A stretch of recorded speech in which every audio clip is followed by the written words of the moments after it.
Hello, I'm Joseph Dyton Gibson III, and I want to thank God and IDignity for a chance to speak here. This is truly a privilege and an honor. I come from a long line of great men who fought for social justice, so it only makes sense that I grew up a fighter. My great-great-grandfather, Shandy Wesley Jones, one of the first black members of the Alabama House of Representatives, and elected to the State Reconstruction Congress in 1868. He sought to provide equal protection and freedom for black citizens.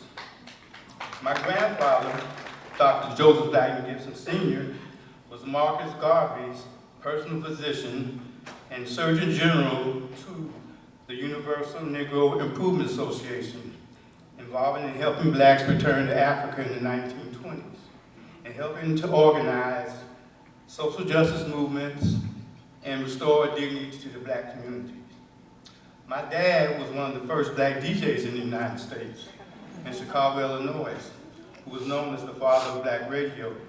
He opened up the ERD radio station in Atlanta, Georgia, the first black-owned radio station in the United States in 1949, and was one of the founders of the National Association of Radio and Television Announcers, to help black DJs advance in the field and eventually all black musicians.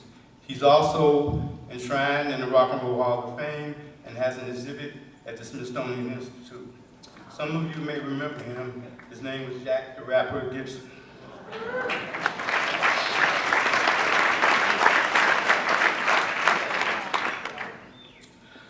My fight for social justice began in high school in Cincinnati, Ohio, because of inequitable policies at one of the high schools.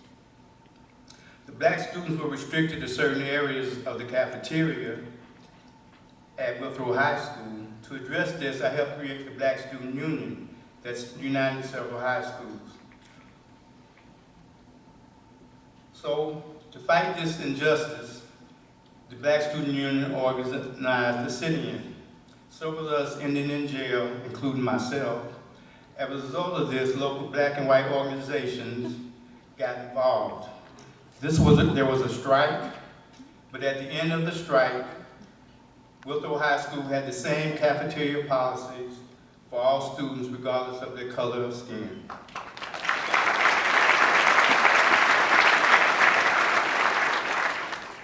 Life is all about choices.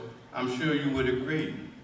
Unfortunately, during this time in my life, I made some poor choices and allowed myself to be influenced by my peers. The 60s were a violent time. There were the civil rights movements, anti-war movements, and the hippie love movement. All had a common denominator of the time. They ended up becoming my next fight, substance abuse. I was recruited to Antioch College in Yellow Springs, Ohio because of my leadership in the Black Student Union, but left after a year because of substance abuse. What started out was drinking wine on the corners with my buddies, ended with addictions. The addictions won. For the next 35 years, I was in and out of jails and prison and living on the streets. I was fighting for my life.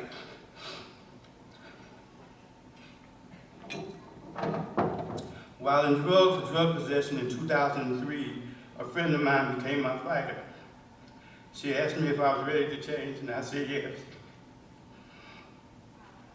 When I was released, I moved to the Coalition for the Homeless and began a recovery program. There were some successes and some setbacks, but during one of my setbacks, I ended up back on the streets where I lost all of my documents. I then entered the Atlanta Rescue Union mission, where I met IDignity's attorney, Jackie Dowd, and she became my mentor.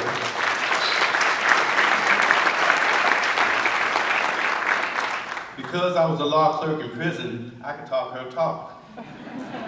She encouraged me to go to school, and she became my co-fighter.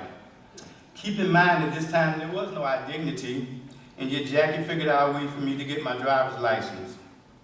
I had my driver's license, and was deep and ready to start school, but relapsed again and ended up back on the streets and lost everything again, including my ID. I was at one of the lowest points in my life. I couldn't even look at myself in the mirror. Then, in 2010, I saw a flyer for IDignity at a store in downtown Orlando and showed up one Thursday. I got my ID and reconnected with Jackie. I then started vocational rehab, which paid for my classes for Net Institute, a faith-based institute dealing with substance abuse recovery. I then took classes to become a CRSS, Certified Recovery Support Specialist. I finished my classes and I'm currently in the state certification process.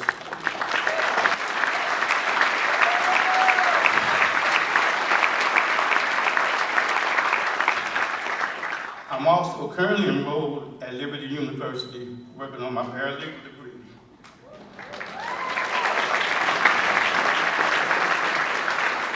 Without the IDs, I would not have been able to apply for school and my student loans. You see, I'm still fighting for social justice. This time is called Recovery Capital. Recovery Capital is the central tools and resources that one needs to establish themselves again so that they can be a productive member in society and their communities. I can tell you what it's like to feel completely discouraged and hopeless while living homeless on the streets. I went from being dirty and not having anything to eat and living in abandoned buildings to finding the strength to keep moving and not give up.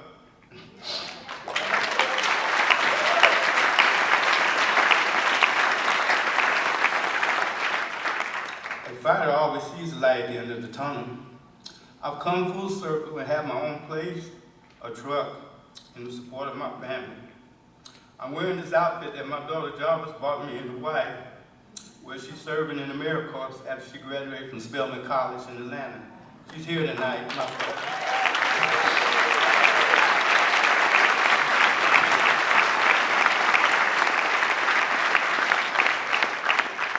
Now I'm helping my brothers and sisters on the streets win their fights. I'm no longer a client of IDignity. Rather, I'm a volunteer for IDignity with no end date in sight.